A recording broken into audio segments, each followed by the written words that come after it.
যি বস্তুৱে আপোনাৰ অসুখ ভাল কৰাৰ ক্ষমতা ৰাখে সেয়া লাগিলে বতাহ হ'ব পাৰে বৰষুণ মাটি পানী বা আহাৰ সেইবোৰে আমাৰ যদি অসুখ ঠিক কৰে তেতিয়াহলে সেয়া মেডিচিন আজি আমি ডায়াবেটিক ৰিভাৰ্স কেনেকৈ কৰিব সেই বিষয়ে কথা পাতিম আৰু আমি কম আহাৰেৰে কেনেকৈ ডায়াবেটিস আপুনি ৰিভাৰ্স কৰিব পাৰিব আজি আপোনাৰ ব্লাড সুগাৰ নোট কৰি ৰাখক আৰু কালিৰ পৰা এই আহাৰ খাবলৈ আৰম্ভ কৰি দিয়ক 3 মাহৰ পিছত দেখিব আপোনাৰ ব্লাড সুগাৰ নৰ্মেল হ'ব ধৰিছে আৰু এই গুটেই কেইটা আহাৰ আপুনি সহজতে পাব যি আহাৰৰ কথা কম ইয়াৰে কেইবাটাও আহাৰ আপুনি এই সিজনতে পাব এক নম্বৰ পাছত যেটো আপোনাৰ ডায়াবেটিস ঠিক কৰাত হেল্প কৰিব হেতু হৈছে ৰঙালাও পামকিন ইয়াৰ ব্যৱহাৰে ব্লাড সুগাৰ খুব সোনকালে ৰিডিউস কৰে ইয়াত কিছুমান এনেকুৱা কম্পাউণ্ড পোৱা যায় যিবোৰে বাঢ়ি থকা ব্লাড সুগাৰ খুব সোনকালে তললৈ নমায় ৰঙালাওত ট্ৰাইগোনেলেন আৰু নিকোটিনিক এসিড থাকে যেটোৱে ডায়াবেটিসৰ ৰুট কজ ইনসুলিন ৰেজিস্ট্যান্সক ঠিক কৰে আৰু সেই কাৰণে ব্লাড সুগাৰ নৰ্মেল আহে আৰু যদি আপুনি ৰঙালাওৰ ভাজিখনত মেথি দানা ইউজ কৰে জেনেৰেলি ৰঙালাওত মেথি ইউজ কৰা হয় তেতিয়া হলে ইয়াৰ পাৱাৰ আৰু বহু গুণে বাঢ়ি যায় কাৰণ মেথি দানা ডায়াবেটিসৰ কাৰণে কোনো মেডিচিনতকৈ কম নহয় মেথি এন্টি সুগাৰ বেনিফিটও ইয়াত পাব আৰু যেতিয়া আপুনি ৰঙালাওৰ ভাজিখন বনাব ইয়াৰ গুটি কেটা কেতিয়াও নেপেলাব ইয়াৰ গুটি মাৰ্কেটত জেনেৰেলি 1000 কিলো দামত পোৱা যায় পামকিন সিড এটো যিকোনো ফৰ্মত পেটলৈ গলে আপোনাৰ ব্লাড সুগাৰ নৰ্মেল কৰি ৰাখে 2018ত 40 জন মানুহৰ মাজত এটা ষ্টাডি হৈছিল যিসকলৰ ডায়েটত পামকিন সিড ইনক্লুড কৰা হৈছিল তেওঁলোকৰ বাঢ়ি থকা ব্লাড সুগাৰ 35% লৈকে কমি যোৱা দেখা গৈছিল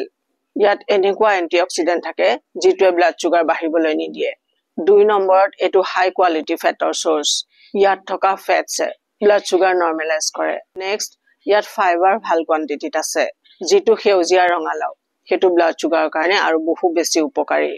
হেতু আপুনি বনাওতে ভালকৈ ধুই লৈ বাকলি সৈতে ব্যৱহাৰ কৰিব পাৰে তেনেকুৱা কৰিলে আপুনি ইয়াৰ পৰা বেছি বেনিফিট পাব যেহেতু ইয়া বাকলিবোৰ কোমল সেকেন্ড পাচলি যেটো ডায়াবেটিসৰ কাৰণে মেডিচিনৰ কাম কৰে হেতু হৈছে তিতা কেৰেলা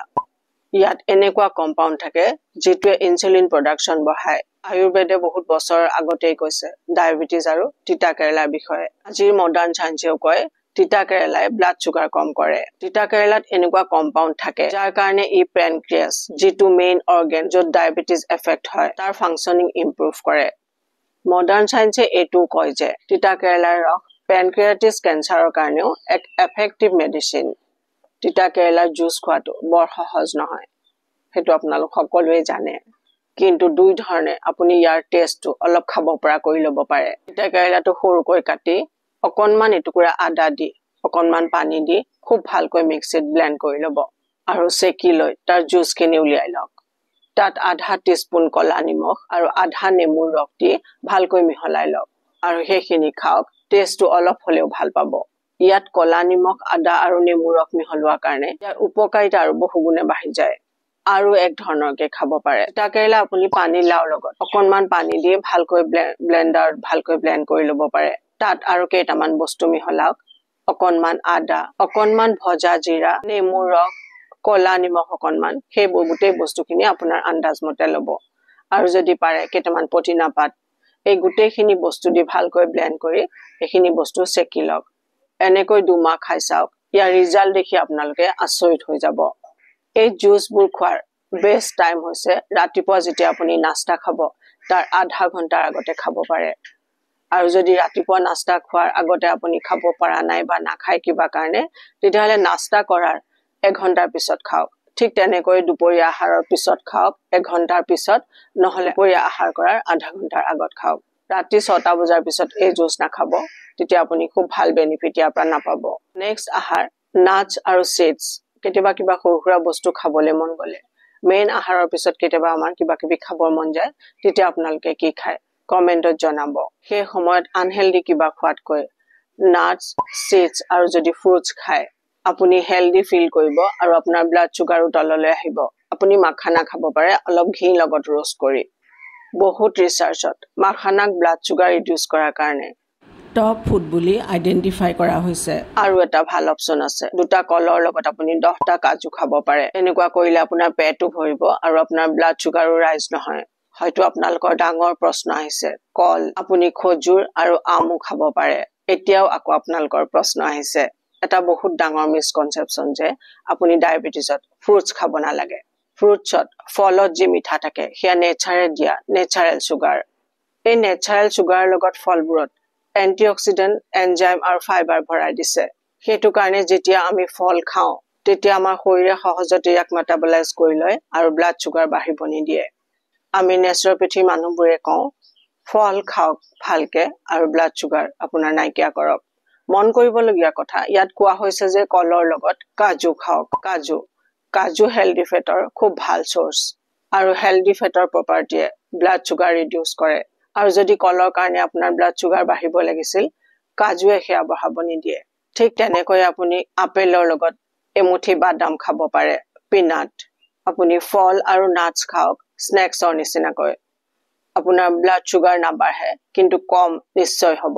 মডাৰ্ন সায়েন্স এই কথা ক্লিয়াৰ যে nuts peanut butter seeds like makhana pumpkin seeds flax seeds chia seeds এই সকলোবোৰ ব্লাড সুগাৰ কম কৰাৰ কাৰণে বহুত হেল্পফুল আপোনাৰ সৰু সুৰা ভোক লাগিলে বিস্কিট ভুজিয়া বা যিকোনো নিমখীয়া বস্তু খোৱাতকে আপুনি ফল খাওক নাটস খাওক আৰু সিডস খাওক অলপ দিন এই প্ৰসেস ফলো কৰিলে আপুনি আচৰিত হৈ যাব ইয়াৰ বেনিফিট দেখি আৰু এটা খুব ভাল পাচলি আপোনাৰ ব্লাড সুগাৰ ৰিডিউস কৰাৰ কাৰণে সেইটো হৈছে ভেন্ডি এয়া মডাৰ্ন সায়েন্সে কোৱা কথা 2018 এটা ষ্টাডি হৈছিল তাত গম পোৱা গৈছে যে ভেন্ডিত এনেকুৱা পলিস্যাকাৰাইড কাৰ্বোহাইড্ৰেট থাকে যিটোক সায়েন্টিষ্টে পাৱাৰফুল এন্টি ডায়াবেটিক কম্পাউণ্ড বুলি কৈছে ইয়াৰ উপৰিও ভেন্ডিত ফ্লেভোনয়েডছো থাকে যাৰ কাৰণে ব্লাড সুগাৰ ৰিডিউস হোৱাৰ কাৰণে বহুত এফেক্টিভ নেক্সট আহাৰ যেটো কবলৈ গৈ আছো তাৰ বেনিফিট দেখি আপুনি আচৰিত হৈ যাব সেই আহাৰ হৈছে মিলেটস এই ফুডৰ কাৰণে মাত্ৰ 3 মাহত আপোনাৰ ডায়াবেটিস পুৰা ৰিভাৰ্স হ'ব পাৰে আমি চাউল আৰু ঘেঁহুত ইমান হেবিচুৱেট হৈ গলো যে আমি ভাবিবই নোৱাৰো মিলেট যে আমি মেইন আহাৰ হিচাপে ল'ব পাৰো আপুনি যদি নিজক প্ৰমিস কৰি লয় 3 মাহ কন্টিনিউ আপুনি মিলেটস খাব তেতিয়া হলে এটো হ'বই নোৱাৰে যে আপোনাৰ ডায়াবেটিস ঠিক নোহোৱাকৈ থাকিব মিলেট মানে হৈছে সৰু আনাজ যেনেকৈ ধৰি লওক ঘেঁহু ঠিক তেনেকুৱাই হৈছে মিলেটছবোৰ barnyard millet kodo millet little millet foxtail millet brown top millet এই মিলেটছবোৰ নতুন একেবাৰে নহয় ভাৰতৰ সকলোতকৈ পুৰণা গ্ৰেইনছ এইবোৰ এই 5 ধৰণৰ মিলেটছ বেস্ট এই কাৰণে হয় যে ইয়াৰ গ্লাইসেমিক ইনডেক্স গ্ৰেইনৰ ভিতৰত সকলোতকৈ কম ইয়াত ফাইবাৰ ভাল মাত্ৰাত আছে এইবোৰ আপুনি ভাতৰ জাগাত ৰিপ্লেস কৰিব পাৰে মানে আপুনি ভাত বা ৰুটি না খাই পেলাই এই মিলেটছবোৰ আপুনি খাব পাৰে আপুনি যেতিয়া মিলেটছ কিনিবলৈ যাব আপোনাৰ অকমান ভাত বা ৰুটিতকে আপোনাক অলপ দামী বা কষ্টলি লাগিব পাৰে কিন্তু আসলতে কথাটো তেনেকুৱা নহয় কেনেকৈ নহয় হেতু আগলৈ কৈ আছো এই মিলেটছবোৰ বনোৱাৰ আগতে ভিজাই থোৱাটো দৰকাৰ এইবোৰ আপুনি দালি আৰু ভাজি লগত খাব পাৰে মিলেটছবোৰ খুব কম কোৱান্টিটিত খালে আপোনাৰ পেট ভৰি যায় আৰু দেৰিলৈ আপোনাৰ ভোক নালাগে যদি আপুনি এই মিলেটবোৰ খাব নোৱাৰে বা নিবিচাৰে কিবা কাৰণে তেতিয়া ৰাগি আৰু জোৱাৰৰ আটাৰ ৰুটি বনাই আপুনি খাব পাৰে নহলে আপুনি এনেকুৱাও কৰিব পাৰে ঘেঁহুৰ আটাৰ লগত ৰাগি আৰু জোৱাৰৰ আটা অলপ অলপ মিহলি কৰি তেনেকৈ ৰুটি বনাই আপুনি খাব পাৰে গৰমত ৰাগি আৰু জোৱাৰৰ ৰুটি খাবলৈ ভাল এটো বেষ্ট সময় এতিয়া আপুনি ট্ৰাই কৰিব পাৰে কাৰণ এই মিলেটছ ঠাণ্ডা প্ৰকৃতিৰ এই মিলেটছ খালে ব্লাড সুগাৰ কমাৰ লগতে শৰীৰৰ এক্সট্ৰা ফেট আপোনাৰ ৰিডিউস হ'ব লগতে আপোনাৰ বোন ষ্ট্ৰং হ'ব ওটছটো এটা ব্লাড সুগাৰ ৰিডিউস হোৱাৰ কাৰণে খুব ভাল আহাৰ ইয়াত সলেবল আৰু ইনসলেবল ফাইবাৰ থাকে আৰু এই কাৰণে ই ব্লাড সুগাৰ কম কৰে আপুনি ব্ৰেকফাষ্টত মানে ৰাতিপুৱা আহাৰত আপুনি ওটছ খাব পাৰে দুপৰীয়া আহাৰত আৰু ৰাতিৰ আহাৰত জোৱাৰ বা ৰাগি ৰুটি আপুনি চেঞ্জ কৰি খাব পাৰে এই প্ৰসেস ফলো কৰিলে 1 মাহত আপুনি ট্ৰিমেন্ডাছ ৰিজাল্ট দেখিবলৈ পাব নেক্সট আপুনি সালাড খাওক কেঁচা পাচলিৰ সালাড কেঁচা পাচলি যি আমি সালাড হিচাপে খাওঁ তাত গ্লাইসেমিক ইনডেক্স বহুত বেছি কম থাকে যেতিয়া আমি খোৱাৰ আগতে সালাড খাওঁ ইয়াত থকা ফাইবাৰ আমাৰ পাকস্থলীত গৈ এক ধৰণৰ প্ৰটেক্টিভ লেয়াৰ বনায় আৰু যেতিয়া আমি বেলেগ আহাৰ খাওঁ তাৰ ওপৰত সেয়া তেজত লাহে লাহে এবজৰ্ব হয় এই কাৰণে ব্লাড সুগাৰ বাঢ়িব নোৱাৰে আৰু 2 নম্বৰ দেৰিলৈ পেট ভৰি থাকে আৰু ৰাতিৰ আহাৰ খোৱাৰ আগতে কেঁচা পিয়াজ খাওক ইয়াত এনেকুৱা কম্পাউণ্ড থাকে যিটোৱে কেই ঘণ্টা মানৰ ভিতৰতে আপোনাৰ ব্লাড সুগাৰ কম কৰি দিয়ে আপুনি দুপৰীয়া যেতিয়া আহাৰ কৰিব তেতিয়া 2খন প্লেট ল'ব এখন প্লেটত পুৰা সালাড ভৰাই লওক আৰু নেক্সট প্লেট যি আপোনাক ইয়াত খাবলৈ কোৱা হৈছে সেইখিনি খাওক প্ৰথমতে আপুনি সালাডখিনি খাই লওক তাৰপিছত আপুনি মেইন আহাৰ খাওক ঠিক তেনেকৈ ৰাতি আপুনি দুখন প্লেট লওক এখন প্লেটত আপুনি পিয়াজ কাটি লওক আৰু নেক্সট প্লেটখন আপুনি মেইন আহাৰৰ লওক পিয়াজখিনি আগতে খাই পেলাই মেইন আহাৰটো আপুনি পিছত খাওক এই প্ৰসেস ফলো কৰি চাওক আপোনাৰ ব্লাড সুগাৰ কম নোহোৱাকৈ থাকিবই নোৱাৰে সো আজি আছিল আমাৰ এইখিনি কথা ব্লাড সুগাৰ কেনেকৈ ৰিভাৰ্স কৰিব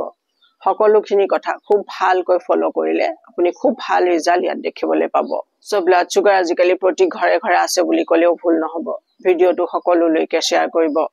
আৰু যিসকল নতুনকৈ আহিছে আমাৰ চেনেললৈ চেনেল সাবস্ক্ৰাইব কৰি ল'ব নহলে আহিবলগীয়া ভিডিওৰ নটিফিকেশন আপোনালোকে মিছ কৰি যাব সো নিজৰ খুব যত্ন ল'ব খুব সুখেৰে আৰু খুব শান্তিৰে থাকক খুব সুন্দৰ হৈ থাকক মোৰ শুভেচ্ছা থাকিল